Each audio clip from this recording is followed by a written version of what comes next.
Hello everyone, welcome back to my channel. So our video to আমি major scale চাইছিলো আৰু চাৰিটা position দিছিলো মই মেজৰ স্কেল বুজোৱা আৰু আজি আমি কথা পাতিম মাইনৰ স্কেলৰ ওপৰত ঠিক আছে তো ভিডিওটো আৰম্ভ কৰোঁ ইয়াৰ আগত যেটো মই দিছিলো মেজৰ স্কেল তো তাৰ এটা ফৰ্মুলা দেখাই দিছিলো তো মেজৰ স্কেলৰ ফৰ্মুলাটো আছিল ৰুট প্লাস w মানে whole note plus w plus h plus w w w আকৌ h ঠিক আছে h মানে হাফ নোট আৰু w মানে হোল নোট বা ফুল নোট ঠিক আছে ঠিক তেনেদৰে আমাৰ মাইনৰ স্কেলৰটো এটা ফৰ্মুলা আছে ঠিক আছে তো মাইনৰ স্কেলৰ ফৰ্মুলাটো হৈছে যে ৰুট ঠিক আছে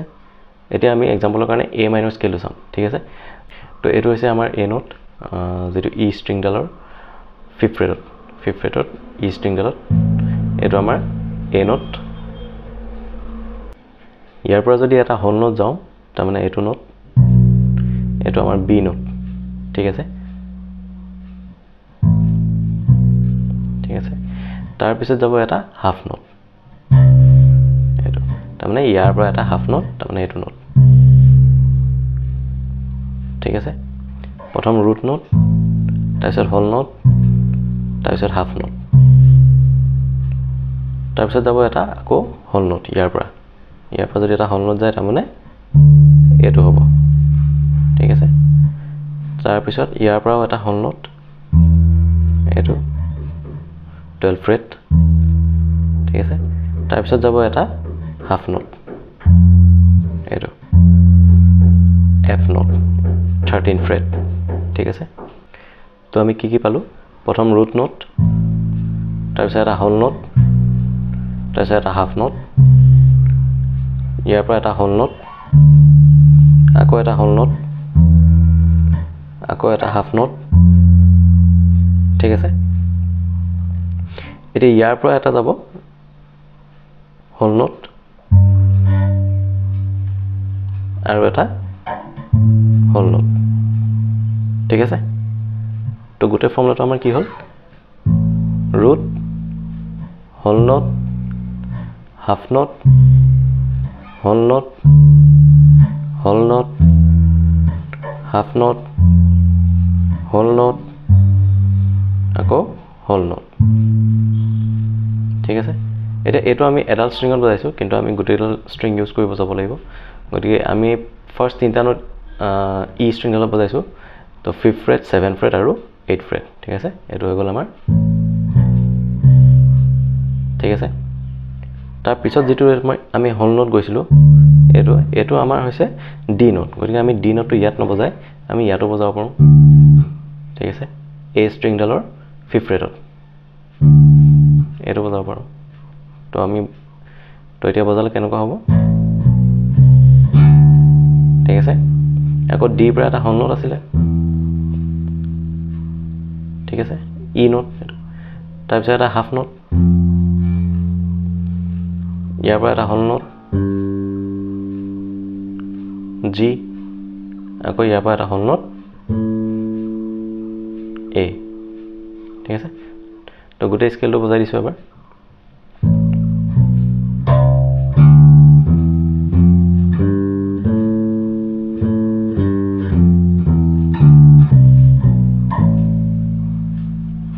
ঠিক আছে তো ফিংগাৰ ওয়াইজ যদি চাও আমি 1 3 4 1 3 4 1 3 লাষ্টৰ অক্টেভটো 3 দিব পাৰে নহলে 4 দিব পাৰে ঠিক আছে এটো হৈ গল আমাৰ এ মাইনৰ স্কেল ঠিক আছে তো ইয়াত আৰু বেলেগ বেলেগ পজিশন আছে এটো আমাৰ সেকেন্ড পজিশন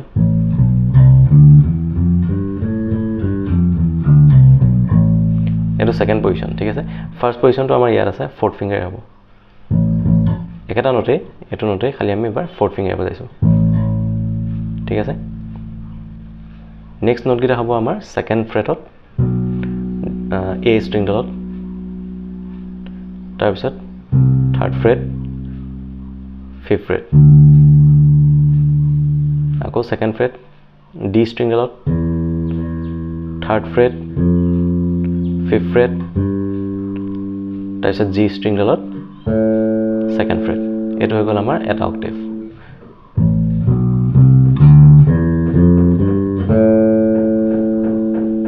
ইয়াৰ পৰা আকৌ আমি এটা অক্টেভ যাব পাৰোঁ ঠিক আছে 1 3 4 1 3 4 1 3 ফ্ৰেট ৱাইজ যদি চাওঁ আমি second freight fourth fifth 7th 9 10 12 আৰু 14 এডাল গোটেইকেইটা নোট আমাৰ জি ষ্ট্ৰিংডালতে বাজিছে ঠিক আছে তো দুইটা অক্টেভ যদি একেলগে বজাওঁ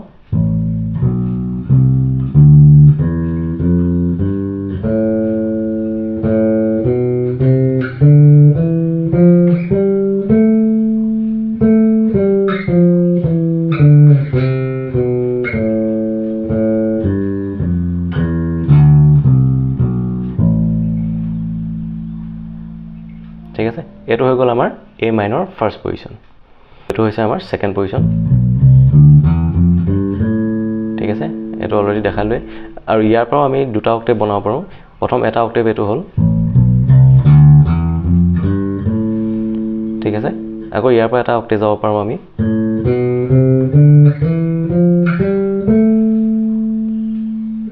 এটো কেনে গৈছে সব অক্টেভ তো আমি ফোৰ্থ ফিঙ্গাৰ দিলু ঠিক আছে নেক্সট নোট হ'ব আমাৰ ফোৰ্থ ফ্ৰেট জি স্ট্ৰিংডালত তাৰ পিছত ফিফথ ফ্ৰেট তাৰ পিছত 7th ফ্ৰেট 9th ফ্ৰেট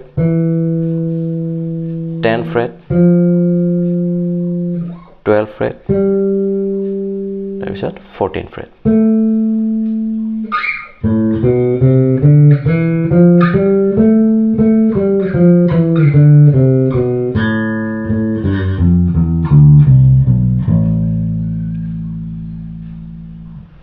ঠিক আছে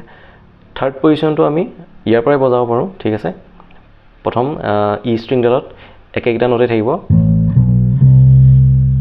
ঠিক আছে এ ষ্ট্ৰিংডালত আমি ডি টো বজাই ই টোলে আমি স্লাইড কৰি দিম ফাৰ্স্ট ফিঙ্গাৰটো ঠিক আছে তো প্ৰথম এই তিনটা নোট হল এটো ফোৰ্থ নোট ফিফথ নোটটোলে আমি ফাৰ্স্ট ফিঙ্গাৰটো লৈ আহিম 6th note 7 8 বা octave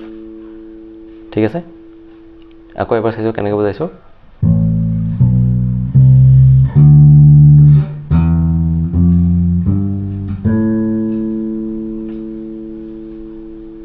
ঠিক আছে E string 5th fret 7th fret 8th fret finger 1 3 4 A string 5th fret first finger 7th fret first finger 8th fret second finger 10th fret 4th finger D string 7th fret ঠিক আছে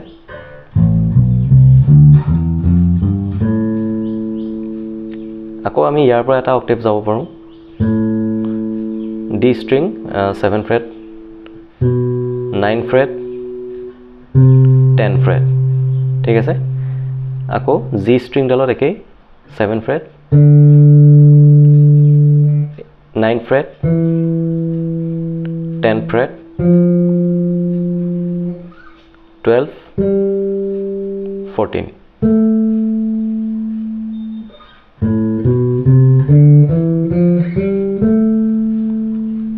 ঠিক আছে তো দুইটা octave যদি আমি একেলগে বজাও sorry